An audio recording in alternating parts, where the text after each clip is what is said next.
Good news good news good news. ಕೇಂದ್ರ ಸರ್ಕಾರಿ ನೌಕರರಿಗೆ ಮೋದಿ ಸರ್ಕಾರ ಗುಡ್ ನ್ಯೂಸ್ ಕೊಟ್ಟಿದೆ.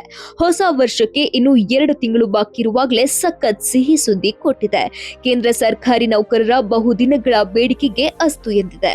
ನಿಜ, ಕೇಂದ್ರ ಸರ್ಕಾರಿ ನೌಕರರ ಬಹುದಿನಗಳ ಬೇಡಿಕೆಯನ್ನ ನಮ್ಮ ಸರ್ಕಾರ ಈಡೇರಿಸಿದೆ.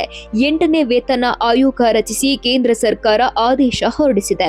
ಇದೇ ವರ್ಷ ಜನವರಿಯಲ್ಲೇ ಕೇಂದ್ರ ಸರ್ಕಾರ 8ನೇ ವೇತನ ಆಯೋಗ ರಚನೆ ಮಾಡುವುದಾಗಿ ಘೋಷಿಸಿತ್ತು.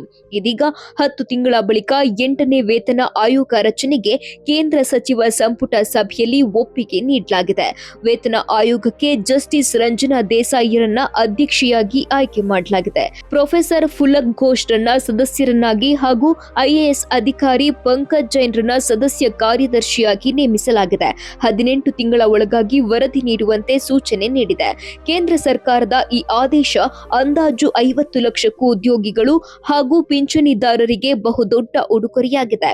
ಒಂದು ವೇಳೆ 8ನೇ ವೇತನ ಜಾರಿಯಾದ್ರೆ ಕೇಂದ್ರ ಸರ್ಕಾರಿ ನೌಕರರ ಸಂಬಳ ಡಬಲ್ ಆಗಲಿದೆ. ಅಂದ್ರೆ ಈಗ ನಿಮ್ಮ ವೇತನ 35,400 ಅಷ್ಟಿದ್ರೆ 8ನೇ ವೇತನ ಜಾರಿ ಬಳಿಕ ನಿಮ್ಮ ಸಂಬಳ 87,084 ರೂಪಾಯಿ ಆಗಲಿದೆ.